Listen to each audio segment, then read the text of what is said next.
Je vous remercie à toutes et tous de vous être connectés et d'être aussi en présentiel très nombreux pour ce premier webinaire de 2024. On vous remercie aussi de votre patience parce qu'on a un petit peu de retard avec quelques problèmes techniques maintenant, j'espère, résolus.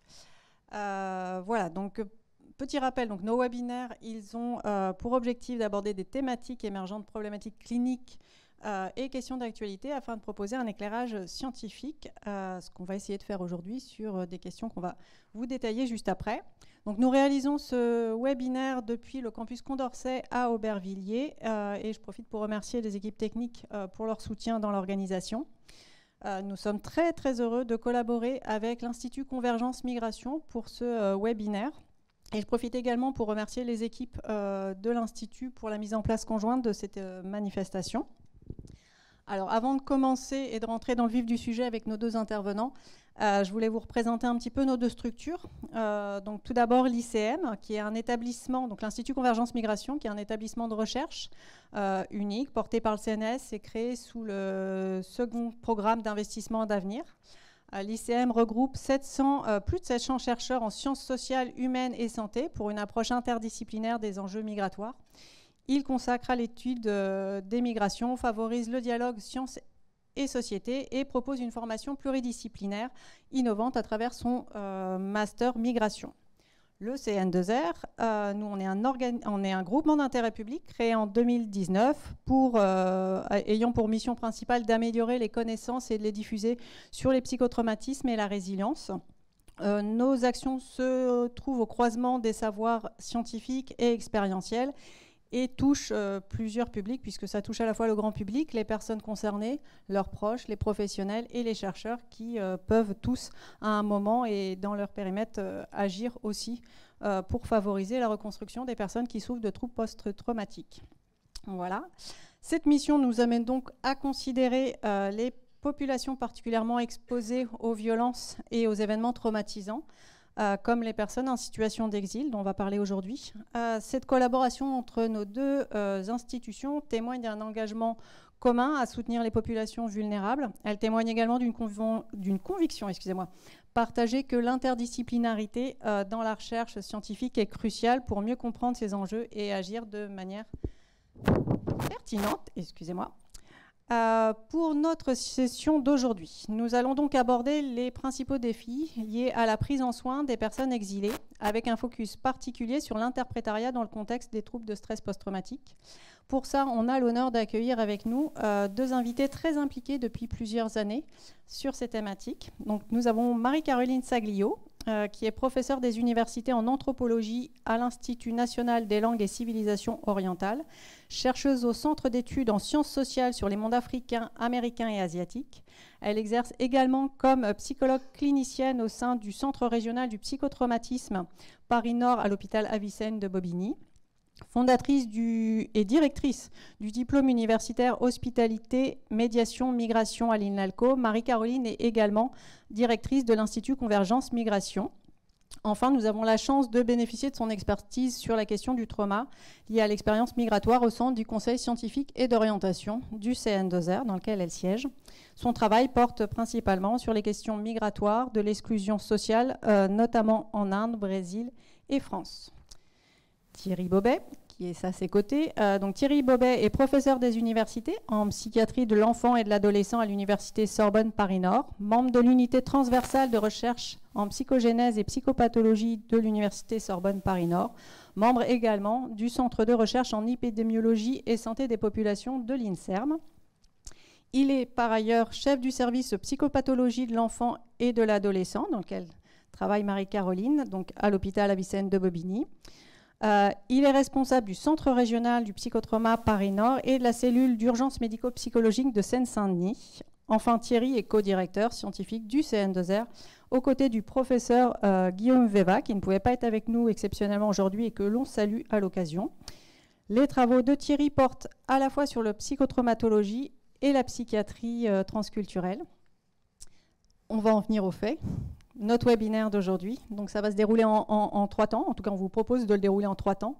Un premier temps où il y aura une discussion sur la prise en soin des personnes exilées traumatisées. un second temps qui permettra d'aborder l'intérêt et les limites de l'interprétariat dans ce contexte. Et puis un dernier temps où tout au long du webinaire, vous avez la possibilité de réfléchir à vos questions pour ceux qui sont dans la salle et les poser directement dans le chat pour ceux qui sont en distanciel. Et il y aura un temps d'échange avec, par avance, nos excuses si toutes les questions ne peuvent pas être abordées, puisque des fois, c'est beaucoup de questions et le temps est restreint. Mais nous ferons à mieux et je vous souhaite à tous un très bon webinaire. Merci beaucoup, Gwenola, pour cette présentation. Et vraiment, c'est un immense plaisir, en tout cas du côté de l'Institut Convergence Migration, de travailler avec vous, CN2R, Centre National Ressources et Résilience, sur cette question des migrations et du psychotrauma. Je me retourne vers le spécialiste. Quelles sont les spécificités du psychotrauma chez ces personnes exilées ? Donc merci beaucoup Marie-Caroline pour cette pertinente question et merci à Gwenola Bonheur pour la présentation. Donc moi aussi très content de cette intervention commune entre nos deux groupements, institutions. Donc avant de parler des spécificités du traumatisme chez les exilés, s'il y en a, et je pense qu'il y en a, peut-être redire un mot sur pourquoi on a choisi le terme exilé et pas migrant, qui était la première option. Migrant, ça inclut des populations, par exemple, j'ai l'impression qu'il y a un écho, non? C'est bon pour vous? D'accord. Ça inclut des populations comme les cadres de Toyota qui viennent en France pour travailler, hein, donc c'est une catégorie très, très large. Ça inclut des migrations étudiantes, ça inclut... Plus près, mais j'ai l'impression que c'est trop éloigné. Est-ce que c'est bien quand je parle comme ça? Ok, bon, très bien. Donc ça inclut des populations très diverses, et ce n'est pas forcément de celles-là dont on voudrait parler aujourd'hui.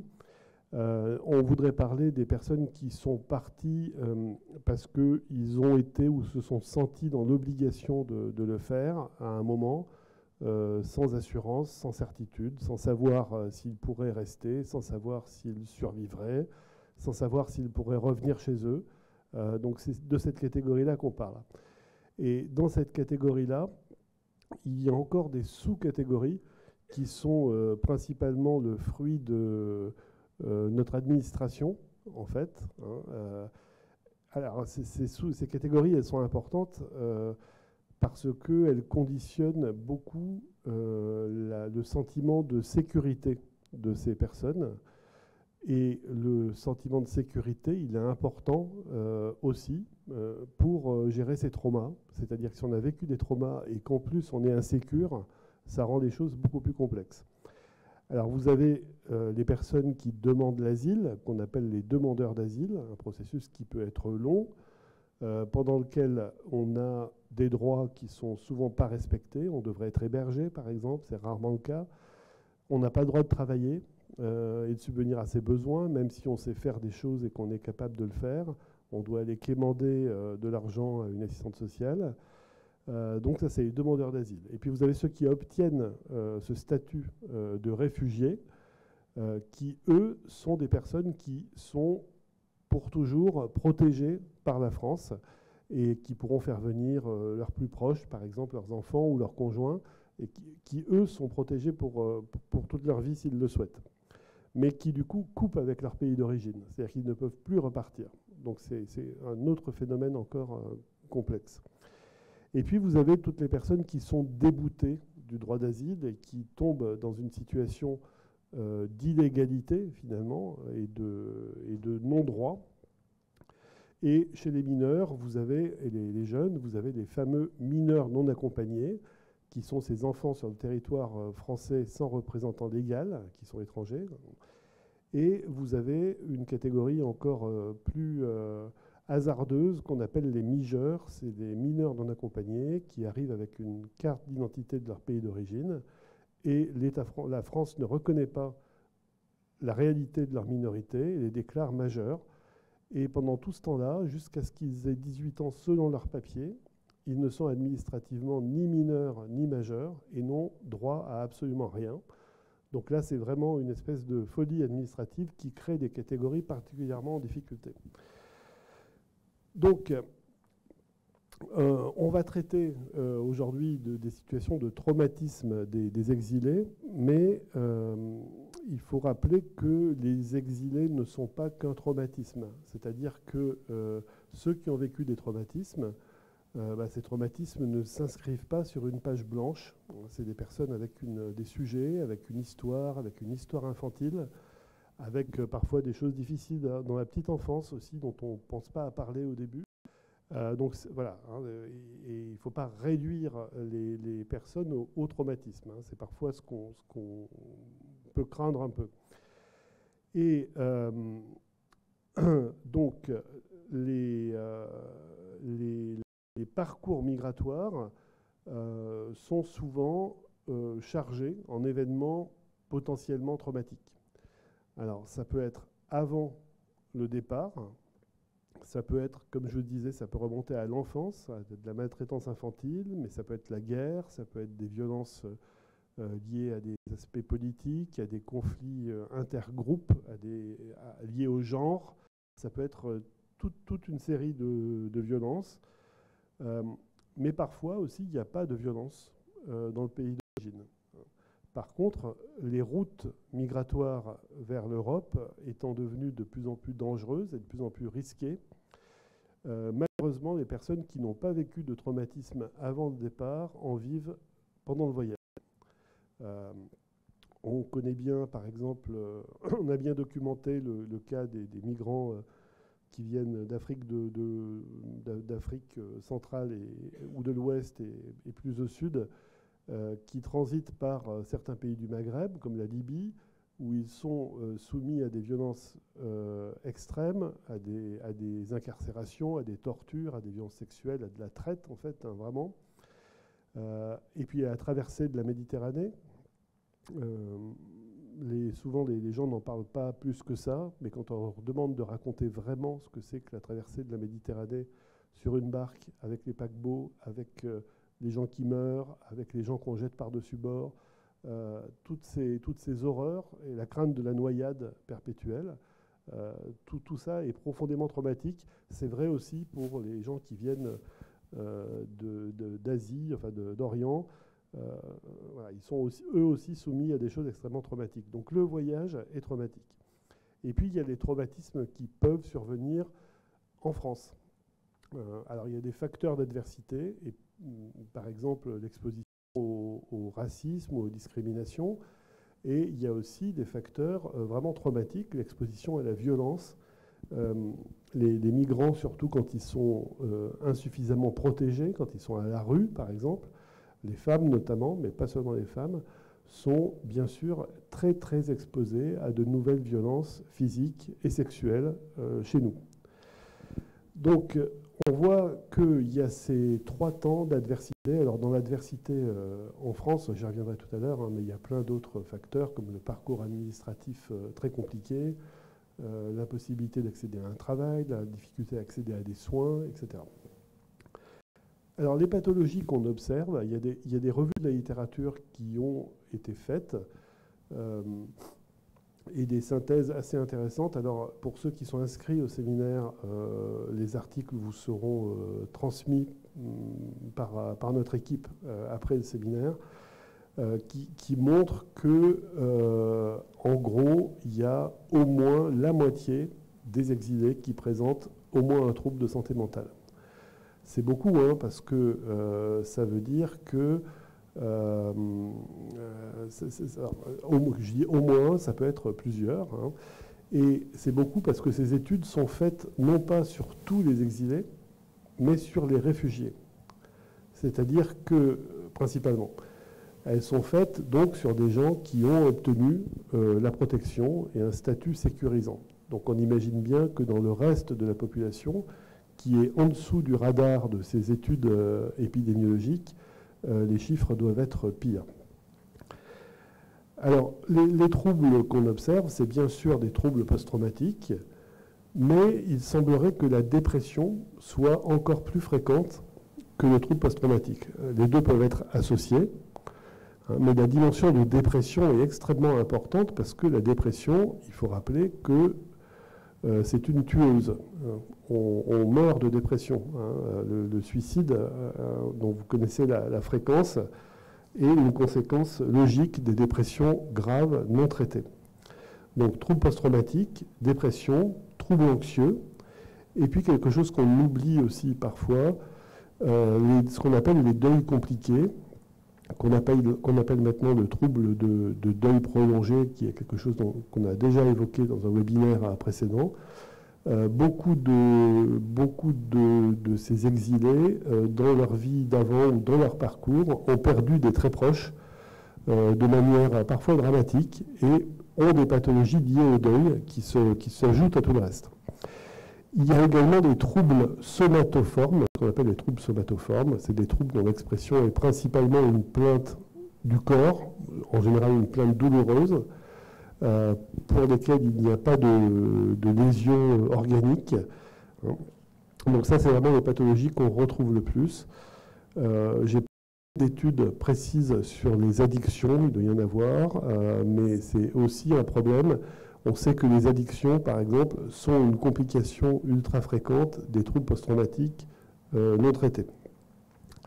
Et puis, il y a cette nouvelle catégorie de troubles qu'on appelle le trouble de stress post-traumatique complexe, qui est un sujet qu'on a déjà traité aussi au CN2R, on pourrait trouver ça sur le site, qui est un trouble post-traumatique dont les manifestations sont beaucoup plus polymorphes et envahissantes, et qu'on peut observer lorsqu'il y a une répétition de traumatisme dans un contexte d'impuissance, un contexte où on ne peut rien faire.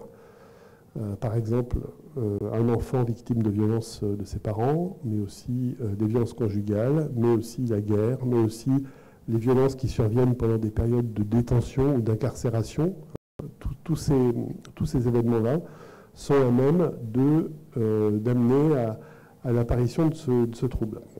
Alors, quels sont les facteurs de risque d'apparition de troubles post-traumatiques chez ces patients, chez ces personnes exilées? Ils sont bien connus maintenant, et il y a d'une part l'exposition à la guerre, l'exposition à la violence interpersonnelle, la violence volontaire, intentionnelle, et puis la torture. Et ces trois facteurs qui ressortent de manière vraiment majeure comme facteurs de risque de troubles post-traumatiques. Mais il y a aussi comme facteur ce qu'on appelle les stresseurs, alors je ne sais pas comment traduire ongoing stressors, mais les stresseurs toujours en cours finalement, qui courent toujours. Et parmi ceux-ci, il y a pas mal de choses qui sont liées à la vie en France. Par exemple, l'insécurité sur cette situation. Est-ce qu'on risque d'être renvoyé au pays? Ça, c'est majeur, par exemple. Il y a la pauvreté, le fait de ne pas avoir d'emploi, le fait d'être isolé socialement, le fait de ne pas avoir d'accès aux soins et pas de soutien social. Tout ça, ce sont des facteurs qui peuvent soit aggraver des troubles post-traumatiques, soit carrément les déclencher, en fait. Déclencher de manière différée une fois arrivé en France. Donc voilà un petit peu ce qu'on peut dire de manière, pour dresser un tableau très général sur les troubles psy, et notamment post-traumatiques, chez les exilés. Merci beaucoup. Merci beaucoup de ce superbe panorama. Est-ce que peut-être, avant de réfléchir sur la question de l'interprétariat, tu pourrais préciser les défis majeurs dans le soin autour de ces personnes exilées que tu vas rencontrer? Alors oui, défis pour qui? Est-ce que c'est les défis pour nous ou les défis pour les patients pour accéder à des soins? C'est surtout ça le gros défi. Le gros défi, il est pour les personnes concernées pour accéder aux soins. Alors, cette question de l'accès aux soins, elle est majeure parce que notre système de santé, de psychiatrie publique est organisé, n'est pas organisé pour cette population-là. c'est-à-dire que vous savez que les services sont sectorisés, donc le lieu dont vous dépendez dépend de l'adresse. Beaucoup de services refusent de travailler avec des interprètes. Alors parfois pour des raisons, je dirais presque techniques ou philosophiques, qui sont à mon avis indéfendables, qui sont que la présence d'un interprète modifie trop la relation de soins pour qu'on puisse faire un travail psychothérapique, par exemple, ou même d'évaluation. C'est quelque chose qu'on entend toujours, qui est toujours présent. D'autres fois, c'est le motif économique. Mais là, je dirais que très souvent, les structures de soins se censurent sans même avoir demandé si c'était possible. C'est-à-dire que parfois, on ne va pas recourir à des interprètes, ça coûte cher, alors qu'il y a un budget prévu pour ça, ou que ce budget peut être négocié avec les directions. Donc ça, c'est un point vraiment important. Donc, les migrants, les exilés qui sont en situation complexe, qui ont un statut pas très clair, qui n'ont pas vraiment d'adresse, on va leur répondre non partout. Non parce que vous n'avez pas d'adresse. Oui, on vous prend, mais dans 2 semaines, vous déménagez, donc on arrête. Oui, mais sans interprète. Amenez quelqu'un de votre communauté qui pourra traduire pour vous. Donc, l'hérésie complète, voire même, dans certains cas, demander aux enfants d'assurer l'interprétariat, ce qui est quand même clairement de la maltraitance infantile. Bon. Donc, l'accès aux soins, il n'est pas garanti. Et pour l'instant, il y a des lieux de soins en psychiatrie publique identifiés dans certains services, parfois depuis longtemps, comme à Vicenne, à Cochin, à Bordeaux, à d'autres endroits, à Lyon. Il y a de plus en plus de lieux qui essayent de s'ouvrir, mais ça reste quand même marginal dans le secteur public. Et une grosse partie du travail et du plaidoyer sont faites par le secteur associatif, en fait. Alors, il y a plein d'associations, Primo Levi, Parcours d'exil, et il y en a un certain nombre. C'est beaucoup eux qui portent, même par des colloques, par des écrits, par des communications, qui portent cette préoccupation-là.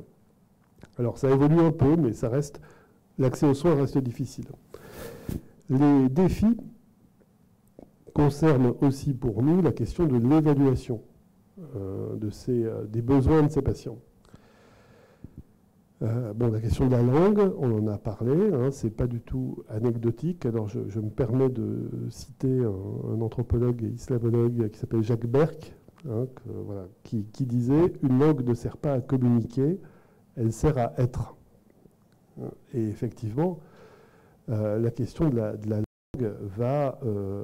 et de l'accès à la langue et de l'accès aux représentations du patient va conditionner notre accès à son monde intérieur et à la compréhension qu'on en aura. C'est très important parce que pour soigner des personnes, pour les comprendre, pour faire un diagnostic et pour soigner, on a besoin d'être en alliance, ce qu'on appelle l'alliance thérapeutique. L'alliance thérapeutique, c'est une situation dans laquelle le médecin ou le psycho et le patient peuvent exprimer leurs idées sur ce qui est en train d'arriver au patient et ce qu'il faudrait faire. Et après, on négocie, on discute, on co-construit. Et on co-construit avec l'accord du patient et dans le respect de ses positions sur ce qui lui arrive et qu'il convient de faire.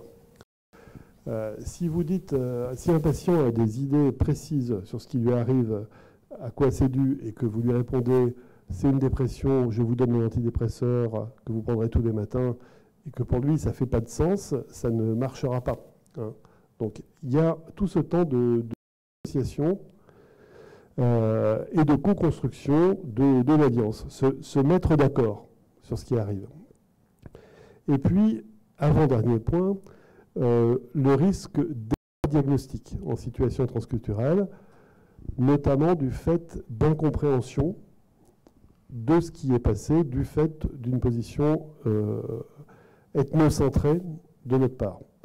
Par exemple, les patients qui ont des états de transe, dissociative, qu'on voit très souvent dans les traumatismes complexes et traumatismes graves, donc des états où ils semblent posséder, où ils parlent à des esprits, où des esprits leur parlent, où il y a une rupture du contact, etc. Le premier réflexe d'un psychiatre, c'est d'y voir un signe de psychose, de maladie qu'il faut traiter de manière très différente de celle dont on traite un traumatisme ou une dépression. Donc voilà, il y a toutes ces erreurs qu'on peut faire parce qu'on applique des critères diagnostiques ethnocentrés, définis par la psychiatrie occidentale, à des populations pour lesquelles ils ne sont pas forcément valides. Bien sûr, le psychisme, c'est quelque chose d'universel, mais les troubles psychiques, les souffrances psychiques peuvent s'exprimer de manière différente selon les cultures. Les critères diagnostiques donc, peuvent se retrouver changés, même si bien sûr, dans toutes les populations, il y a des dépressions, il y a des troubles post-traumatiques, il y a des schizophrénies, il y a de l'anxiété, il y a tout ce qu'on veut. Donc là, ce risque d'erreur diagnostique, il est majeur parce qu'il a des conséquences très néfastes pour les patients. Il peut avoir. Enfin, dernier point, je dirais comme défi, attention, même avec des patients qui présentent un trouble post-traumatique ou un trouble post-traumatique complexe, a fortiori, exilés, le traitement, ça n'est jamais de faire directement un traitement qui se focus sur le trauma, type EMDR ou thérapie cognitivo-comportementale centrée sur le trauma, ce genre de choses-là, où on affronte réellement la réalité traumatique. Il faut d'abord toute une phase de stabilisation, de création d'une enveloppe commune, de compréhension, de confiance, où on va être soumis à des tests pour voir si on est fiable, si on peut répondre aussi. Et ça peut prendre parfois 6 mois ou 1 an. Et dans cette phase de stabilisation, la question de la relation thérapeutique est bien sûr tout à fait centrale. Comment on rentre en relation? Qu'est-ce que le discours de l'autre nous fait? Qu'est-ce qu'on lui renvoie de ce qu'il nous dit, etc. Donc voilà, je voulais insister un petit peu sur ces différents points. J'en ai fini. Vous me faites signe? Ah, j'apprends le micro.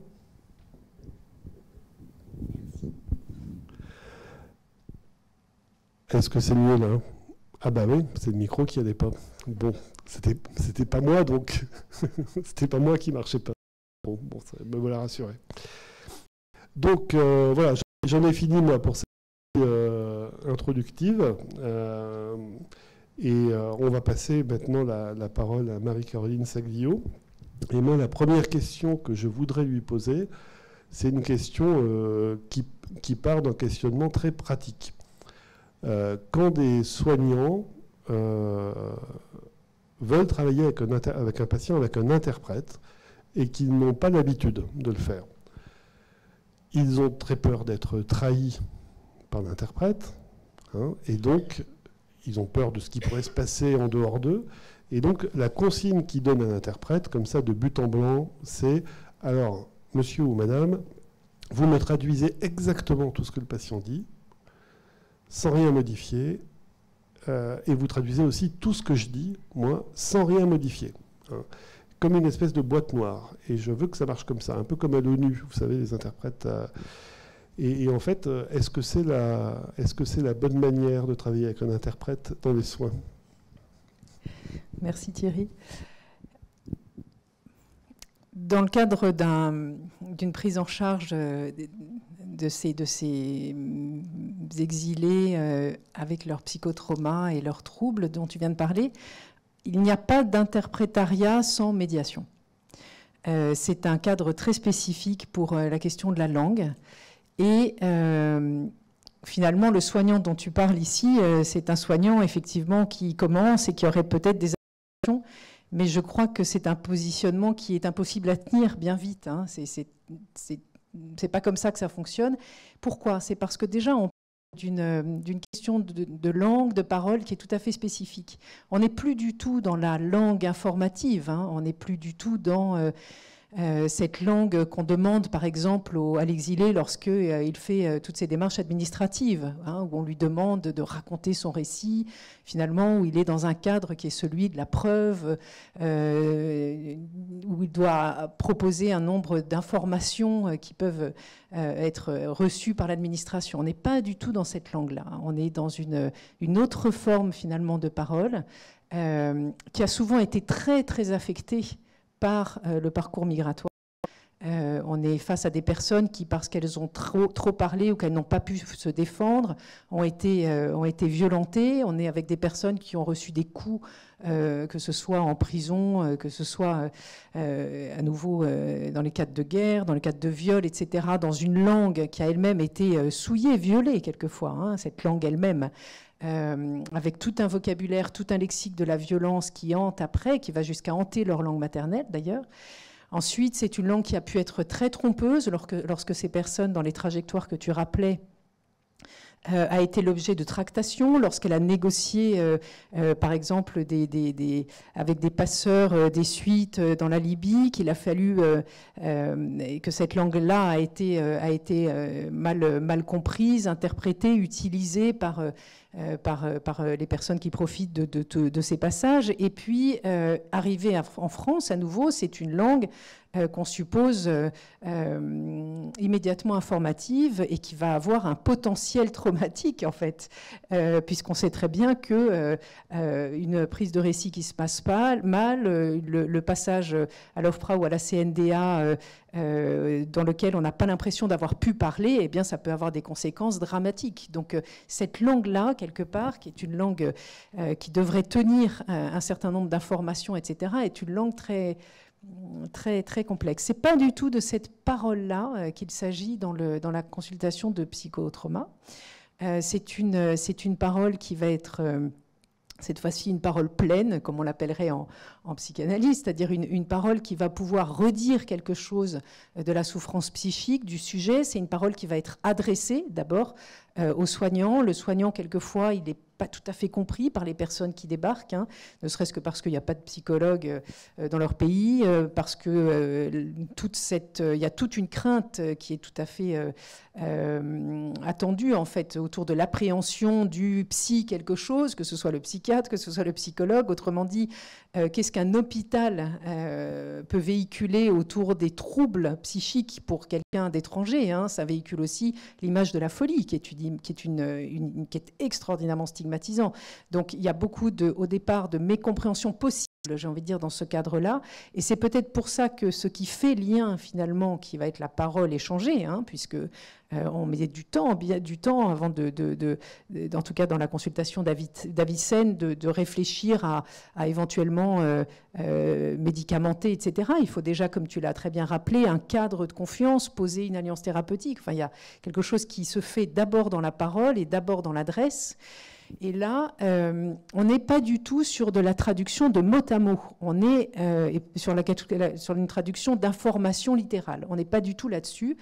Et c'est vrai que le code de déontologie de l'interprète, qui suppose neutralité, qui suppose l'absolu respect, donc la fidélité finalement au texte, etc., ce n'est pas du tout l'enjeu de cette consultation autour de la langue. Au contraire, l'interprète va très vite participer de manière active et non passive, va très vite participer de cette alliance thérapeutique en permettant d'amener ce qui est dit par la personne, enfin en l'occurrence le patient, hein, tel qu'on l'appelle dans la consultation, et de l'autre côté, ce que va lui renvoyer le soignant, parce qu'il y aura une véritable entreprise de médiation de parole entre deux personnes qui vont se rencontrer et qui vont, et comme tu l'as dit aussi, tenter de créer autour de cette parole un lien de confiance, un lien de sécurité. Et c'est cette parole qui va réanimer au fur et à mesure la personne qui arrive avec cette détresse psychique, en général explosive, hein, qui est celle d'une personne traumatisée qui a des violences, qui dans sa tête, c'est quand même la particularité du trauma, ne cessent de se répéter et qui sont tellement invasives au niveau de son quotidien, que ce soit par l'impression de perdre la mémoire, l'impression de confondre des choses, l'impression d'être dans des situations littéralement de déréaliser, où on n'est pas là, les dissociations traumatiques qui coupent finalement, qui empêchent d'être ancré dans un quotidien parce qu'on est complètement happé et on a le film de l'horreur qui ne cesse d'envahir l'esprit. Donc on est vraiment dans une forme finalement de trouble et qui va faire que le passage à la parole, il a absolument pas besoin de se faire de manière purement traduite, interprétée littéralement. C'est pas ça qui est en jeu là. Ce qui est en jeu là, c'est d'abord de porter quelque part la parole vers un tiers, en l'occurrence le soignant, et ça peut supposer du coup des raccourcis par rapport à ce qu'a dit le soignant, ou à l'inverse des développements, ou à l'inverse des explications, etc. Et intervient ici tout l'enjeu culturel de la médiation. C'est-à-dire que ce qu'on appelle finalement l'interprétariat dans ces consultations, c'est également de l'interprétariat et de la médiation interculturelle. C'est-à-dire qu'il va y avoir beaucoup d'éléments qui pourront être amenés par le médiateur qui connaît intimement non seulement la culture de sa propre langue, de la langue qu'il va véhiculer dans ses consultations, mais aussi celle du pays d'accueil, le français en l'occurrence, pour pouvoir sentir finalement comment expliquer mieux ce qu'est en train de dire notamment le patient. Donc on est dans des enjeux de parole qui ne sont pas du tout ceux d'interprétariat à l'OFPRA, hein, pas du tout. On est dans un autre enjeu là, qui est d'essayer de permettre à la personne de non seulement parler, mais s'entendre parler aussi, quelquefois des violences, à un tiers, souvent une chose qu'il n'a jamais encore faite dans le pays d'accueil. Tant parler de ces violences-là est impossible, tant s'en parler à soi-même est impossible, tant il n'y a pas de tiers pour écouter ces horreurs-là, où il n'y en a pas eu jusqu'à présent. Donc c'est un espace de parole tout à fait particulier qui va se créer. Donc je pense que c'est important de voir la différence qu'on fait finalement entre l'interprétariat tel qu'il est pensé dans les administrations de l'asile par exemple, hein, et puis dans un cadre de soins, finalement très vite la parole même va être thérapeutique. Et de ce point de vue-là, il y a quelque chose de très particulier avec le psychotrauma, qui est que les violences qui vont être racontées, et c'est souvent extrêmement difficile en termes émotionnels pour la personne de parler, par exemple, de choses qu'il a vues ou vécues, ou de se mettre à les verbaliser, ont un effet traumatique souvent pour la personne qui est en face. Alors le soignant, il est en principe habitué à se décentrer, hein, et à travailler sur ce que lui dit le patient, et en même temps réfléchir à comment pouvoir répondre, mais au sens le plus fort, hein, comment s'adresser à lui et pouvoir, en même temps qu'il atteste des violences, proposer des voies de traverse pour arrêter d'être frontalement happé par cette violence. Mais ce qui est intéressant là, c'est que si on met un tiers, si on met un interprète, un interprète médiateur, enfin un interprète dans ce cadre-là, il va pouvoir y avoir une forme de triangulation aussi de cette violence qui est en général hyper frontale et qui, dans un cadre duel, en fait, peut être très, très effractante. Et dans ce cadre-là, l'interprète aussi, lorsqu'il reçoit la parole, la repasse à un tiers, fait comprendre un certain nombre de choses. Et finalement, tous ces passages de médiation permettent aussi de commencer à travailler la violence du trauma. Donc il y a il y a une vraie subtilité, hein, de cet interprétariat dans le cadre de santé qui est heureusement, on va dire, de mieux en mieux comprise. Et le soignant dont tu parlais, je crois que très très vite, s'il est dans un lien de confiance avec l'interprète, pourquoi je dis un lien de confiance, c'est qu'en général, quand on commence une consultation, on la commence pour longtemps. sont en général pas des thérapies courtes, hein, ça prend, en tout cas, nous on a une moyenne à l'hôpital Avicenne d'avoir des consultations qui sont entre 1 et 2 ans. Hein. Bon, donc on a des patients qu'on a quelquefois beaucoup plus longtemps, mais ce sont et on les reçoit une fois toutes les 2 semaines à peu près. Donc pour un cadre d'hôpital public, ce sont des prises en charge qui sont des prises en charge importantes. Et en général, on ne change pas d'interprète. L'interprète n'est pas interchangeable. Il fait partie, en fait, de la construction du cadre thérapeutique. Voilà. Oui, je vais juste ajouter que le fait qu'il y ait un interprète, je pense que les patients ont souvent la crainte de nous effracter, en fait, surtout en relation duel. Et le fait d'être 3... permet de dire beaucoup plus en ayant moins peur de nous détruire ou de nous rendre fous, ce qui est la crainte de beaucoup de patients en situation duel. Avec la particularité de certains patients qui ne veulent pas de tiers, lorsqu'ils craignent le tiers, notamment dans leur langue, parce que finalement, ce tiers dans leur langue, ça peut être celui qui les a martyrisés, hein, ou violentés, ou autre.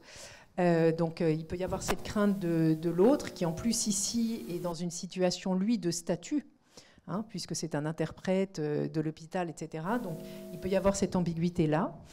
Et vous avez des patients qui, par exemple, ne souhaitent pas commencer la consultation avec un tiers et qui donc vont rester dans leur langue.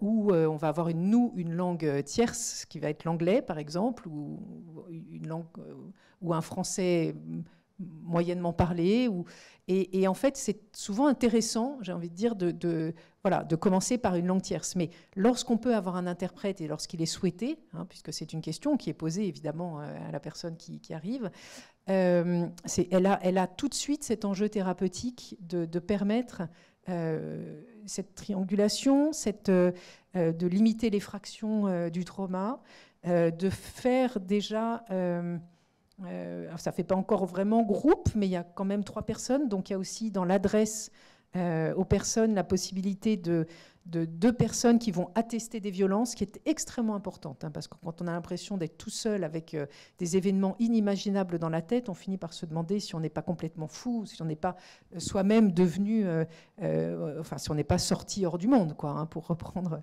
le superbe texte de Nathalie Salzman sur la question de sortir hors du monde, d'être hors du monde commun, avec cette violence qui nous sépare de tout finalement et de tout autre. Donc là, il y a beaucoup de choses qui peuvent être permises en fait par l'arrivée de cet interprète, qui à mon avis sont essentielles à mettre en place dans un cadre de santé comme celui du psychotrauma.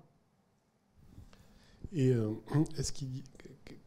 concrètement, qu'est-ce qu'on dit à l'interprète alors avant et après la consultation? Parce que j'imagine que j'imagine et je sais que beaucoup d'interprètes ont eux-mêmes des parcours compliqués peut-être. Donc comment on prépare et comment on termine? Alors ça me permet, ta question, de parler notamment d'une formation dont il a été question en introduction, qui était cette formation, ce diplôme universitaire qui forme à l'INALCO des diplômés en interprétariat médiation, mais d'abord en médiation, et en fait qui est adressé directement à un public en exil, hein. C'est la particularité de ce diplôme, c'est-à-dire que les personnes qui souhaitent être interprètes médiateurs ont eux-mêmes l'expérience de qu'est-ce que c'est que la médiation et l'interprétariat et des trajectoires de l'exil, et sont souvent des personnes donc multilingues, mais multilingues pas de langue, 5, 6, 7 langues, hein, par leur parcours, parce qu'elles sont passées d'abord de territoires eux-mêmes qui sont multilingues, c'est-à-dire on parle souvent plusieurs langues, la langue du père, la langue de la mère, etc. Et puis ensuite la langue officielle et la langue locale. Enfin, il est rare qu'on soit sur des pays monolingues. Mais ensuite, les parcours d'exil de certaines personnes qui sont passées, je pas l'idée d'un Érythréen qui va parler en même temps tigrinien, en même temps peut-être oromo, mais également l'arabe soudanais, c'est nécessaire, qui va remonter en passant dans les camps et qui là va être en même temps en arabe soudanais et en même temps, pourquoi pas, en anglais, et qui ensuite va continuer et va se retrouver avec d'autres formes d'arabe, parce que tous les arabes ne sont pas les mêmes, ça c'est aussi les limites de l'interprétariat officiel. Donc il va se retrouver avec d'autres formes d'arabe et qui va s'y mettre, enfin sur ces longs parcours, qui va arriver en Allemagne, et là il va avoir une très bonne formation en Allemagne, et qui ensuite va continuer son parcours. Enfin, vous avez des personnes qui aujourd'hui dans les migrations rencontrent énormément de langues. Et qui connaissent eux-mêmes beaucoup de langues, et qui, quand elles connaissent ces parcours migratoires, connaissent aussi l'impact des langues, l'importance des langues, et d'ailleurs, j'ai envie de dire, l'importance de bien véhiculer ces langues. Et donc ce genre de formation que nous avons montée, nous sommes partis des ressources, finalement, des personnes qui souhaitent continuer à travailler dans les langues. Et en fait, là où on se travaille le plus avec elles ont des compétences en langue, elles ont des compétences culturelles exceptionnelles, c'est d'abord sur la question du décentrement, c'est-à-dire de leur position par rapport à ce qu'elles vont entendre et ce qu'elles vont voir. C'est-à-dire, il y a beaucoup de violences traumatiques dans la parole de quelqu'un qui a souffert, toutes ces histoires. C'est également des formes de parole où il faut pouvoir, pour l'interprète, être capable de porter donc des paroles souvent extrêmement celles de la détresse, tout en gardant leur position, et en même temps d'amener des propositions qui sont celles du soignant, pas du tout évidentes parfois à comprendre pour la personne qui est en face. Donc il faut des personnes en même temps très formées, et formées aussi dans leur posture, ça c'est important. Nous, quand elles arrivent en consultation, la première chose qu'on fait, c'est aussi une forme d'alliance pour qu'elles puissent accompagner la consultation. Donc les interprètes qui viennent et qui connaissent très bien le service, et je crois que la pratique forme beaucoup à ce type d'interprétariat, il me semble, plus que la théorie. Les personnes qui sont avec nous et qui vont nous accompagner, on leur explique d'abord de quoi il s'agit, c'est très important, c'est-à-dire on leur explique quelle est la position du patient et quelques mots de l'histoire quand même, sinon je crois qu'elle n'y comprendrait rien. Et puis, il y a très souvent une possibilité, après la consultation, d'échanger quelques mots avec l'interprète, parce qu'il y a des choses souvent que l'interprète a vues, mais que nous n'avons pas vues. Et je vais vous donner un exemple qui, moi, est extrêmement signifiant pour moi. C'est par exemple cette question de travailler avec notamment une population d'hommes pendjabis, notamment des Sikhs par exemple, qui se retrouvent en France, souvent très loin de leur loyauté, puisque la communauté sikh, donc du Pendjab, notamment du Pendjab indien, c'est une communauté qui est très organisée, très soudée en Inde, qui se retrouve en exil quelquefois dans des situations de détresse importante, de précarité importante. C'est une population qui rencontre beaucoup de questions d'addiction, quelquefois des questions de violence, et quelquefois des questions de violence extrême. Et donc, on a des personnes qui arrivent très, très solitaires, très loin, qui ont coupé souvent aussi avec leur communauté d'origine, et qui ont vécu des choses très complexes, et qui sont donc dans cette langue pendjabi. Et cette langue qui a déjà beaucoup en elle-même, qui signifie quelque chose.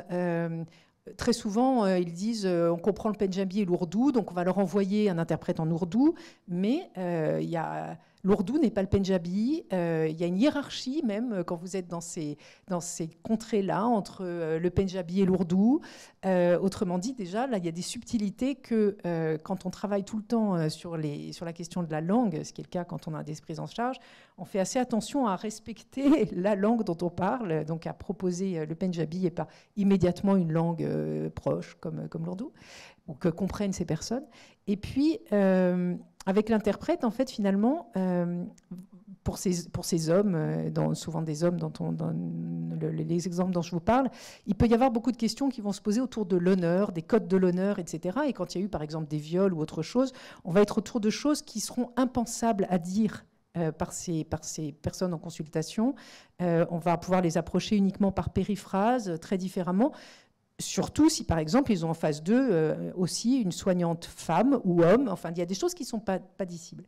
Et donc, ce qui est très intéressant là, c'est de faire attention à ça avec l'interprète. Et il m'arrive, pour vous dire à quel point les questions de code d'honneur, etc., sont très compliquées à franchir pour certaines populations, et on le sait. Hein.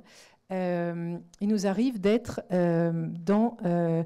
par exemple, avec des interprètes qui eux-mêmes connaissent parfaitement la langue, pour X raisons, la langue punjabi, mais ne sont pas eux-mêmes de la communauté des Sikhs punjabi. Et par exemple, ça peut être un Français qui aurait parfaitement appris la langue. Ça permet en fait d'ôter toute une partie de la stigmatisation qui serait trop proche si on avait un compatriote qui traduit dans la langue des horreurs vécues par l'autre compatriote. Donc en fait, il y a des subtilités qui sont extrêmes. Quand on travaille avec un interprète médiateur, quand on fait vraiment de la médiation culturelle, pour essayer d'entendre le plus possible ce qu'essaye de dire un patient, mais qui, à nouveau, il y a un certain nombre de choses qui ne sont même pas dissibles à lui-même par ce patient, tant elles réveillent de violences psychiques. Donc on fait très attention à ces éléments de langue. Et ce qu'on va travailler avec l'interprète, c'est bien sûr qu'est-ce qui a pu amener le patient qu'on n'aurait pas vu, ou des éléments d'explication. Une chose qui, moi, me fascine toujours, c'est quand l'interprète vous dit, en fait, là, il a changé de langue. Quand vous lui avez posé cette question, il est passé sur un autre dialecte et il parle extrêmement vite et j'arrive absolument plus à le comprendre. En fait, il est débordé par ce qu'il est en train de dire. Je vois bien qu'il est complètement débordé. Ou bien, voilà. Donc ça, c'est le genre de choses que voit parfaitement l'interprète, que nous, on ne voit absolument pas. Donc là, il y a des subtilités qu'on peut travailler directement en psy, et qu'on travaille dans la langue grâce à l'interprète. Il faut pouvoir faire une alliance avec lui ou elle. Bon, on voit la subtilité qui se déploie autour de cette collaboration avec les interprètes, interprètes, médiateurs, presque co-thérapeutes parfois. Parfois. Et qui nous éclaire sur beaucoup de choses, sur des implicites aussi, auxquels on n'aurait pas accès, sur des métaphores. Si on traduit littéralement une métaphore, qu'est-ce que ça veut dire, etc. quoi. Absolument. Alors, je ne dirais pas qu'ils sont directement co-thérapeutes parce que je ne suis pas certaine que ce soit souhaitable pour les interprètes eux-mêmes. En termes même de responsabilité. C'est-à-dire que quand on conduit une consultation de psychotrauma, on a une direction et c'est quand même le soignant qui garde cette possibilité de direction. Mais bien sûr, le rôle de l'interprète est extrêmement important et devient thérapeutique. Même si c'est pas lui qui est responsable de certaines choses. Et quelquefois dans le psychotrauma, il arrive que soi-même on ait quelque chose à dire, on sait qui va être très direct pour le patient, pour essayer par exemple de réanimer quelque chose ou de faire bouger. Vous avez des traumas qui sont très enquistés, où on a l'impression qu'il va falloir absolument bouger une personne qui n'arrive plus à bouger. Psychiquement, et donc on est obligé de demander par exemple à l'interprète je vais demander d'essayer de traduire dans votre langue ça, mais ça va vous paraître peut-être un peu direct, mais on va voir comment le patient réagit. Enfin, il nous arrive vraiment de travailler avec lui très fortement, très, très précisément, je crois, dans la consultation, quand on le connaît. Et c'est important aussi que l'interprète puisse nous dire non, ça on ne peut pas le demander. Oui. Non, ça on ne peut pas le demander. Pourquoi on ne peut pas le demander? Donc là c'est très intéressant. Ou bien non, là-dessus le patient ne pourra pas vous répondre parce que ça met en jeu quelque chose qui n'est pas possible. Donc ça, oui, ça fait partie des échanges extraordinairement précieux en fait, dans une consultation, bien sûr. Oui.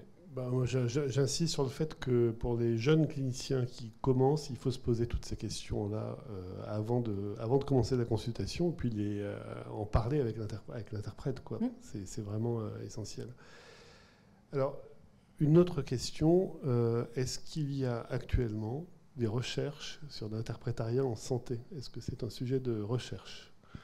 Alors, c'est un sujet de recherche relativement récent, mais qui est tout à fait passionnant, qui s'ouvre vite. Il y a eu notamment un projet financé par l'Agence nationale de la recherche qui s'appelle REMILAS, Réfugiés, Migrants et leur langue en santé, qui a été porté par l'OSPER Samdara, l'Observatoire en santé de Lyon, avec l'hôpital Le Vinatier, et qui a permis de réfléchir pendant 4 ans à l'ensemble de ces questions, qui les a très très bien informés sur le site de REMILAS. Vous avez beaucoup de choses, il y a eu beaucoup de productions, dont un livre, L'interprétariat en santé, assez récent, qui reprend beaucoup d'éléments extrêmement importants.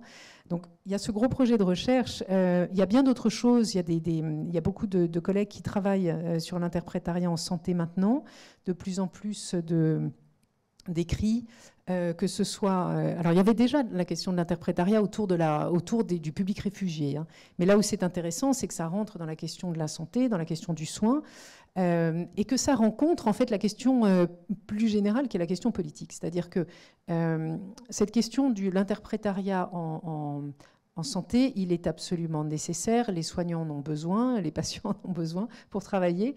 Il a récemment été considéré, en tout cas, il est entré autour du Code de la santé publique comme un élément essentiel, et la Haute Autorité de la Santé a, en 2017, proposé ces référentiels et a, entre autres, rappelé l'intérêt de l'interprétariat et aussi du médiateur pair, qui est encore un autre profil de médiateur.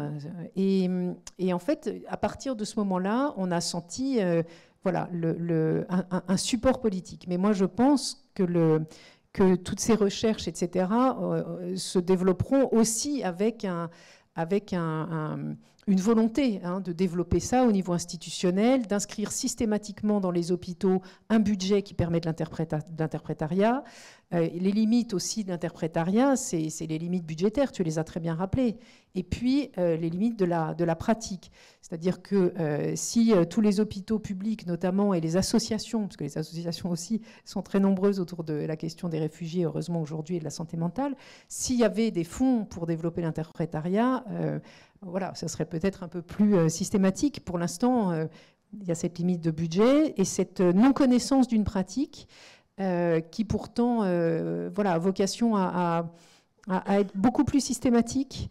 Je reviens sur ce que tu disais tout à l'heure. Il est évident que le travail avec un interprète est un travail différent du travail sans interprète, c'est certain.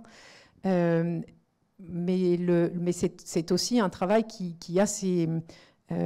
qui apporte énormément de choses comme outil thérapeutique.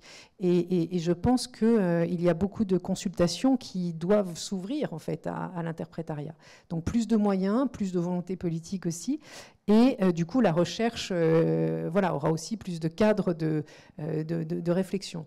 Donc je vous ai rappelé cet important programme, je pense, qui s'est fait en parallèle d'autres réflexions. De mon côté, il y avait également une recherche qui a été assez passionnante autour notamment de toute la question des langues, mais cette fois-ci de quelle langue on parle, et de la migration, et notamment de tous les parlers de la migration qui vont se créer sur le territoire d'accueil. Et c'est vrai qu'on a rencontré beaucoup de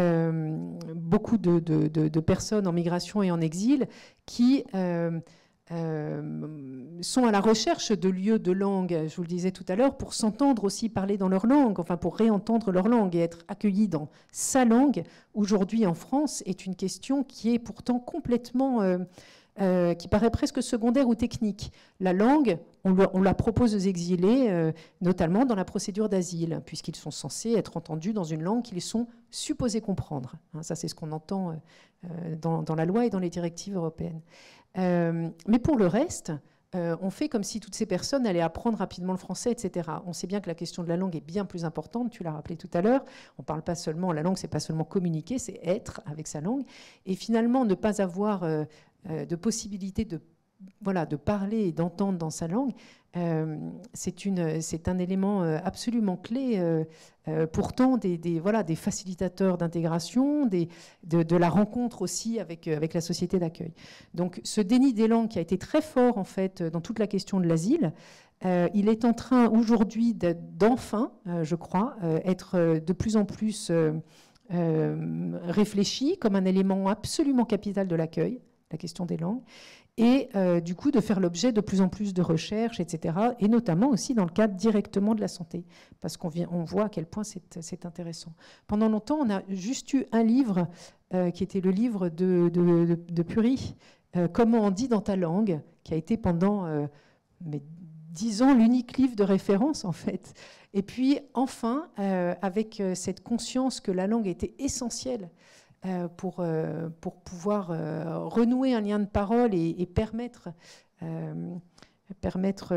voilà, d'entendre ces personnes dans la langue, ce sont de plus en plus construites des recherches à part entière sur la question de l'interprétariat en santé.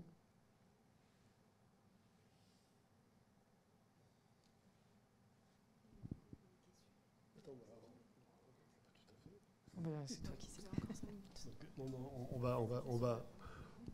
On va conclure et passer aux questions. Alors, je ne sais pas si tu as un mot de conclusion ou. Non, je voudrais juste rappeler à quel point l'interprète est important et à quel point il est dans une consultation de santé, il a aussi un potentiel. On sait, contrairement à ce qu'on dit, la langue et la parole ont un pouvoir immense sur quelqu'un, sur son rétablissement de santé. Un mot qui va réanimer quelqu'un et lui permettre d'avancer. Ont un effet immense, on le sait, sur la suite du statut de la personne. Enfin, on sait à quel point cette langue et cette parole sont en fait des éléments absolument essentiels de la vie des personnes en exil sur un territoire comme le nôtre. Donc ça donne finalement à l'interprétariat finalement une place complètement essentielle dans le système, et je crois que c'est vraiment dans le cadre de santé qu'on le sent le plus, parce que là on est autour d'une adresse extrêmement forte de la personne en souffrance, et si on ne peut pas l'entendre grâce à la langue, là on rate quelque part ce moment clé de pouvoir accompagner et soigner des personnes en exil.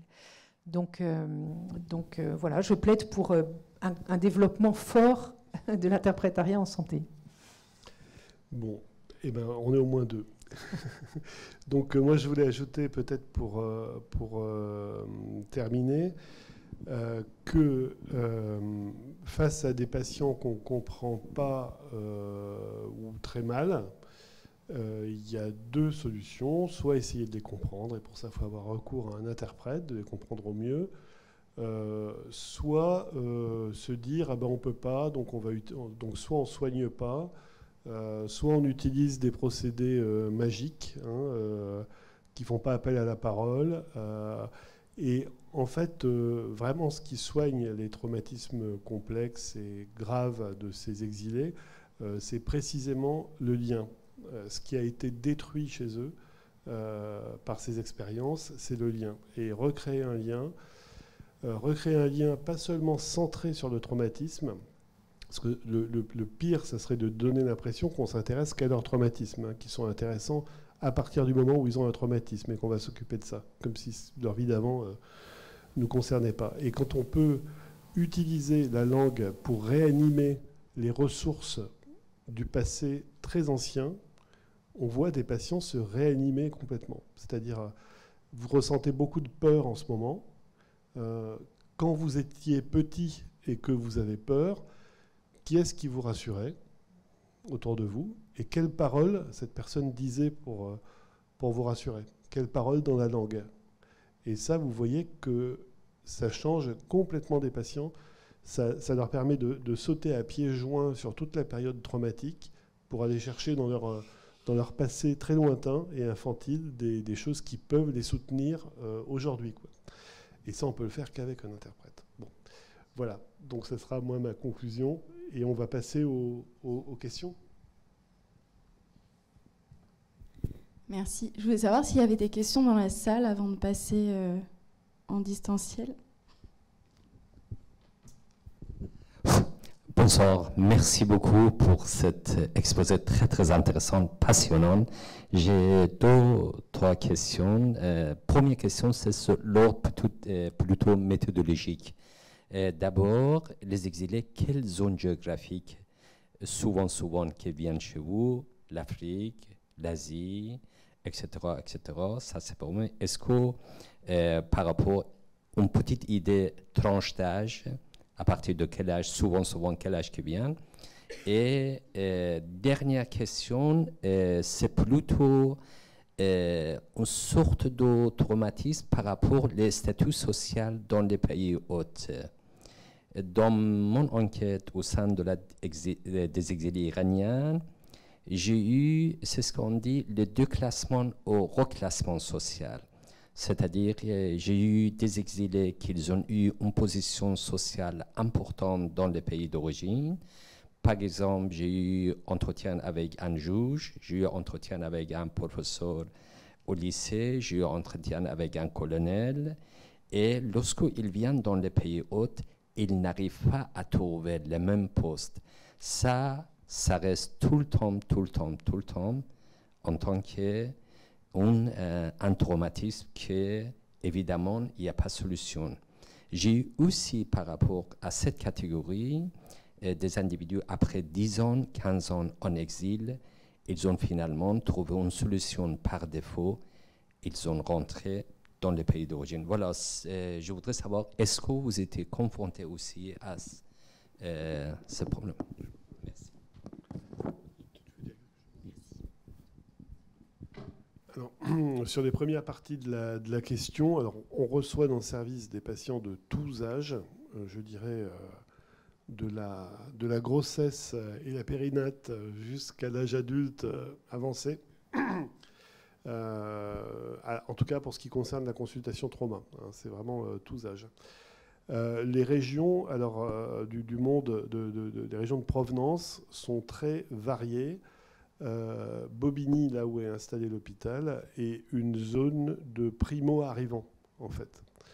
Donc on suit vraiment les conflits du monde et on voit arriver des gens qui débarquent en France, beaucoup en Seine-Saint-Denis.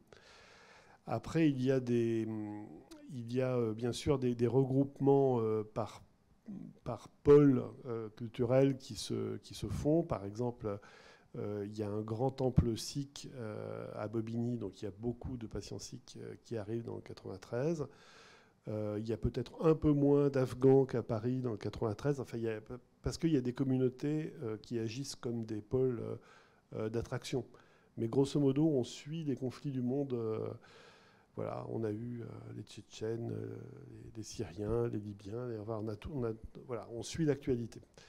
Et souvent, après, quand les gens se stabilisent, ils quittent d'ailleurs la Seine-Saint-Denis pour aller un peu plus loin ou pour aller...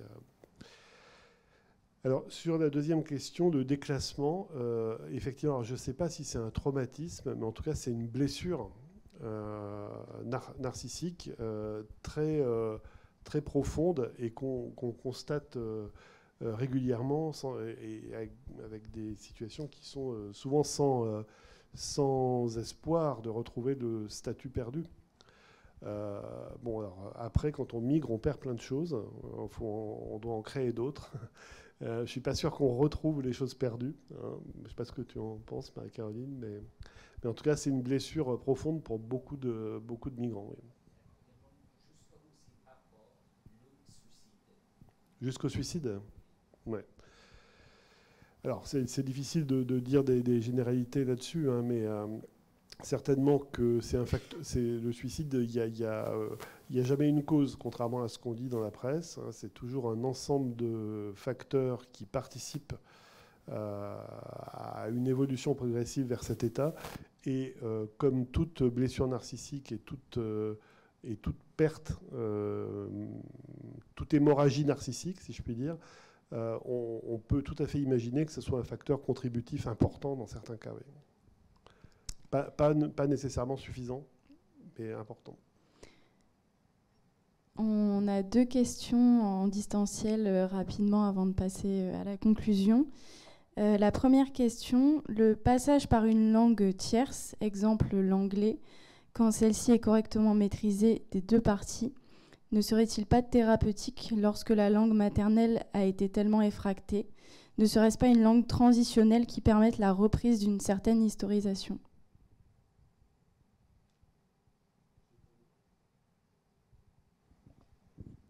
Si.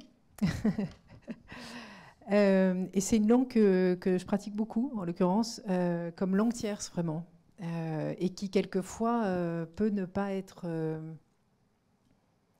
bien parlée par la personne qui est en face et par moi, parce que du coup, comme vous savez, l'anglais...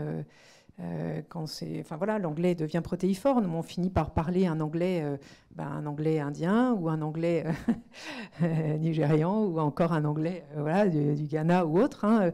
Quand on est dans ce... Et c'est très, très intéressant parce c'est très intéressant de ne pas être dans la langue maternelle, en fait, ni pour le patient, ni la mienne. Parce que là, on est vraiment sur quelque chose comme la langue tierce, donc c'est-à-dire qu'on approche, en fait, et ça permet, en fait, ça m'évoque des consultations très précises où l'anglais est devenu, comme langue tierce, le lieu thérapeutique majeur, parce qu'il permettait notamment, en nous approchant de ce que nous souhaitions dire, et le patient et moi, là, dans une relation duel, on décollait en fait au fur et à mesure le trauma qui colle vraiment psychiquement. On décollait ce trauma en essayant de l'approcher avec des mots. Est-ce que vous voulez dire que les images étaient très violentes, mais est-ce que vous voulez dire que plutôt ça veut dire ça? Et en fait, ça permettait de se déplacer. Parce qu'un des enjeux dans le trauma est précisément d'arriver à se déplacer de l'incroyable violence traumatique qu'envoie le trauma.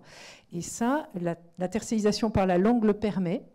Mais j'ai envie de dire que pour l'autre partie de la question qui est très bien posée, l'historicisation que permet la langue, ça c'est en revanche c'est le fait de toute langue. C'est-à-dire que lorsqu'on commence à mettre en mots une expérience qui n'est pas, qui au niveau de la temporalité est absolument écrasée, c'est-à-dire que le principe du trauma, c'est que l'événement traumatique vient écraser le présent.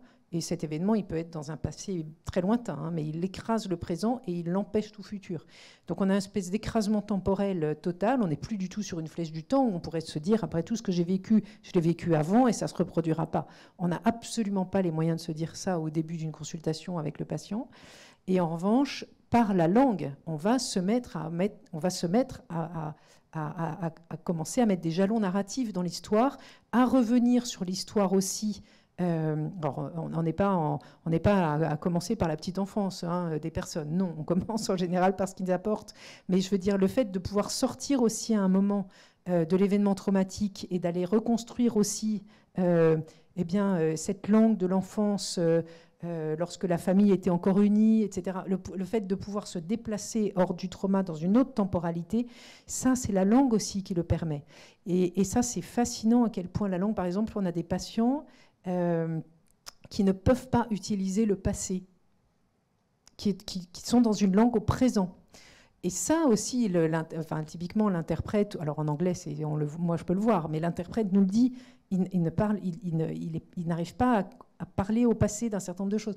Donc là, la langue, en fait, transmet énormément d'éléments et devient elle-même très thérapeutique. Merci. Une dernière question aussi en ligne. Dans le cadre de l'urgence, avec des interprètes par téléphone, quels conseils donneriez-vous pour préparer au mieux l'entretien avec ce dernier? Est-il nécessaire que les interprètes reçoivent une formation en psychologie ou en prise en charge thérapeutique pour optimiser la relation systémique et la médiation interculturelle dans ce contexte complexe? Alors, la question de l'interprète par téléphone, ce n'est pas du tout l'interprète en présentiel. Et j'ai beaucoup parlé de l'interprète en présentiel, évidemment, où la présence, ne serait-ce que parce que la présence physique, la question des corps, évidemment, en consultation est extrêmement importante. Il y a un ancrage corporel. Les patients eux-mêmes, d'ailleurs, quelquefois décompensent corporellement, n'arrivent plus à se tenir tellement c'est violent. Enfin, il y a beaucoup de choses autour du corps. Et de ce point de vue-là, le face-à-face est très important. Enfin, il y a beaucoup de choses qui passent dans le corps et où l'interprète, du coup, la présence de l'interprète change beaucoup de choses parce c'est vraiment une présence. Mais donc, quand on doit passer par l'interprète en distanciel, c'est un petit peu différent. Alors, quelquefois, pour certains patients, c'est assez soutenant. On a des patients, par exemple, qui ne supportent pas dans l'enjeu, des patients qui jamais ne vous regarderont dans les yeux ou qui ne pourront pas regarder l'interprète dans les yeux parce que ce qui est en train de dire les renvoie à une telle honte, le sentiment social par exemple, hein, que c'est impensable et du coup c'est beaucoup plus facile pour eux d'avoir cette voix. Voilà. Mais en général, on préfère quand même la présence. Si dans l'urgence, comme est posée la question, il faut vraiment avoir quelqu'un qui permet de traduire, ça va être souvent plus informatif. C'est souvent pour avoir des données, c'est-à-dire qu'est-ce qui se passe, voilà, il y a la personne qui va très très mal, vite, il faut qu'on arrive à comprendre quelques éléments. Donc c'est souvent pour une situation comme celle-là. En fait, ce que je pense, c'est que la formation, c'est idéal quand on a des interprètes qui sont formés, souvent par la pratique à nouveau, hein, parce que les interprètes, ils ne sont pas nécessairement formés par les centres de formation, sauf exception, bon. mais en revanche, par la pratique, ils viennent, ils connaissent le service, ils connaissent très très bien, au bout d'un moment, ils savent parfaitement quels sont les enjeux de ce cadre thérapeutique. Mais pour quelqu'un qui serait au téléphone et qui ne le connaîtrait pas, je pense en revanche obligatoire pour le soignant de l'informer de ce qui se passe. C'est-à-dire, j'ai quelqu'un à côté de moi qui va très très mal, j'ai besoin de comprendre voilà, s'il fait référence à quelque chose qui vient d'arriver ou bien si c'est plus lointain ou de quoi il a peur, parce que là, il a les yeux exorbités, il y a quelque chose qui ne va pas du tout, il est en train de faire une crise de panique. Enfin, voilà, il faut absolument quand même pouvoir, et ça c'est quelque chose je pense que dans l'urgence, on finirait par oublier. Bref, il faut pouvoir travailler avec l'interprète et pas uniquement utiliser l'interprète comme donneur d'informations, parce qu'à ce moment-là, il manque une partie entière, en fait. Parce que c'est pas le mot à mot qui nous intéresse là. C'est plus que ça. Et là, à ce moment-là, on a besoin que l'interprète comprenne la situation de soins, à mon avis. Merci. Je laisse la parole au professeur pour... Il y a une dernière question dans la salle. Question.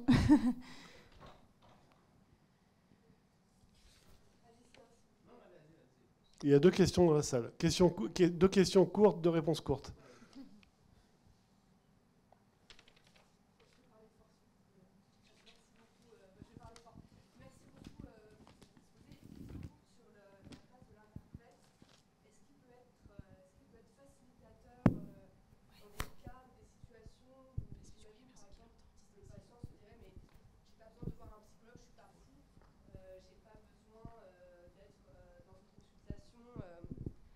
Parce que j'ai une certaine image de la psychologie ou de la psychiatrie qui me renvoie à des images comme ça de folie. Est-ce que le fait d'avoir un interprète dans la consultation facilite ce rapport-là?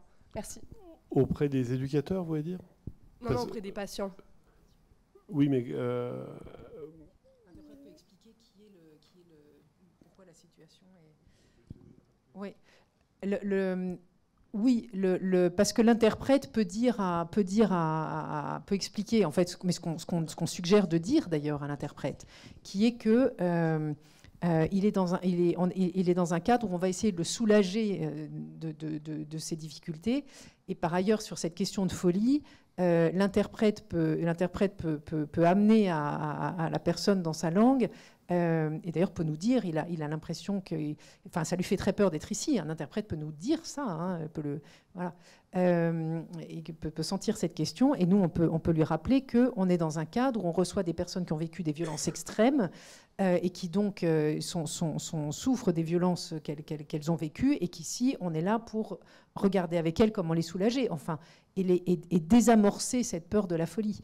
Et je pense, oui, que l'interprète peut très bien le faire comprendre quand il sent qu'il faut le faire comprendre. Okay. Merci. Merci au professeur Marie-Caroline, au professeur Baudet pour les exposés. Moi, je suis travailleur social à Aurore, et notamment à l'espace sport de la Chapelle, où nous travaillons sur les RDR, notamment sur les consommations de drogue et tout. Et je me reconnais dans beaucoup des interventions, surtout avec les interprètes. Moi, je travaille beaucoup plus avec Médecins du Monde pour un atelier communautaire avec la majorité des Somaliens. Et on a aussi des interprètes en langue somali qui nous facilitent le travail. Mais la question que je voulais poser, c'était de savoir, parce que dans le cadre du soin, Marie-Caroline disait que c'était très important qu'on ait toujours les mêmes interprètes. Mais chez nous, ça change, c'est l'ISM qui envoie les interprètes et ça change à tout moment. Mais pour les cas des soins, à partir du moment qu'il y a un changement d'interprète d'un jour à l'autre, est-ce que ça amène une rupture dans le soin ou qu'est-ce que ça amène comme complication? Mais c'est déjà beau que vous ayez des interprètes, hein, j'ai envie de dire. Donc, voilà, on ne peut pas tout. On fait comme on peut, quoi. Hein. Mais là, je vous parle de consultations qui sont des consultations très longues, voilà, c'est vraiment de la psychothérapie, ce dont je vous parle. C'est pas, voilà. Et donc, je pense que c'est très différent un cadre de soins où, voilà, où il faut soigner quelque chose d'immédiat, où vous savez que vous allez voir la personne une fois, 2 fois, etc. Et puis la vraie longue psychothérapie où là, on sait que se crée quelque chose d'extrêmement, enfin, sur la durée, hein, parce qu'il faut stabiliser. Donc je pense que c'est d'abord pas tout à fait le même cadre. Et deuxièmement, bravo d'avoir trouvé des interprètes somalis, parce que qu'est-ce qu'on a du mal à en trouver. Ça fait partie des langues qui sont pas évidentes, hein, voilà, typiquement pour trouver. Et donc je dis déjà bravo d'être dans un cadre associatif où il y a des interprètes. C'est déjà un grand pas. Merci, on va passer à la conclusion. Avec les ressources. Avant de conclure, j'ajouterais que, par rapport à ce que vous dites, monsieur, que c'est sans doute pas tout à fait la même relation qui se met en place, effectivement, dans une thérapie avec interprète. C'est une relation triadique, à 3. Vous qui faites appel à des interprètes différents dans votre relation avec une personne, avec un usager, la relation va se construire entre vous deux, avec l'interprète qui aura une position un peu plus périphérique. C'est des dispositifs différents, en fait. Mais effectivement, c'est super que vous puissiez le faire. Donc, écoutez, on va conclure la séance pour aujourd'hui. Donc, j'espère que ce sujet vous aura à la fois intéressé et donné des idées pour votre pratique ou vos pratiques. C'était un peu l'idée. Donc voilà, je remercie vraiment Marie-Caroline Zaglio et l'ICM d'avoir organisé cet événement-là avec nous. Avant de se quitter, on vous fait quelques recommandations. Alors, j'arrive pas à voir ce qui se passe derrière moi. Je ne sais pas encore faire ça. Quelques recommandations. Donc, un ouvrage très récent de 2023, l'interprétariat en santé. Alors, toutes ces références vous seront envoyées dans un mail, si vous êtes bien inscrit, après le séminaire. Le numéro 124 de la revue Plein Droit, qui est la revue du GISTI, hein, que vous connaissez peut-être, que je vous engage à feuilleter si vous ne la connaissez pas. Et dans ce numéro 124, il y a plusieurs articles auxquels notamment Marie-Caroline a participé sur la question de la langue et dans le parcours d'asile. La pièce de théâtre « Tout se joue à l'audience », dont un extrait est publié aussi dans le numéro 124 de la revue Plein Droit. C'est moi qui l'ai écrit. C'est toi qui l'as écrit? Donc voilà, vous avez un scoop. Vous avez un scoop, comme ça se passe en fait. L'audience, c'est la CNDA, elle est écrite sous pseudo, cette pièce. Donc voilà, ça ne sortira pas d'ici. Voilà. Donc le livret « Favoriser l'accès à l'interprétariat en milieu social, médical et juridique » qui a été publié en 2023 par l'ORSPER, Samdara, qui est accessible en ligne. Et puis on vous rappelle qu'il y a différentes formations qui sont accessibles. Donc le diplôme universitaire de l'INALCO, hospitalité, médiation, migration, le DU de médiateur interprète dans les services publics de l'Université Paris-Cité, le DU médiation en santé qui est co-organisé par Approche Transculturelle par Paris 5 et par la Fondation Babel. Et puis nous allons mettre en ligne prochainement une fiche explicative sur le trouble de stress post-traumatique avec des éléments sur le stress post-traumatique complexe, traduite en différentes langues. Donc pour l'instant, pachto, dari, arabe, swahili, géorgien, albanais, tchétchène et bengali. Donc tout ça sera bientôt disponible sur le site comme une base d'échange avec les patients. Voilà, et pour vraiment terminer, je vous rappelle que vous êtes invités à nous suivre sur les réseaux sociaux. Il y en a tellement que je vais quand même tous les citer. Twitter, LinkedIn, Facebook, YouTube. YouTube sur la chaîne sur laquelle l'ensemble des webinaires sont mis en ligne. Je remercie encore une fois le professeur Saglio, l'ICM, les quelques 450 personnes qui se sont inscrites en présentiel et les courageuses et courageux nombreux publics qui sont venus avec nous. Donc le prochain webinaire en avril traitera du traumatisme vicariant. On est en train de le préparer avec l'équipe. Donc merci beaucoup à toutes et tous. Bonne soirée et à bientôt.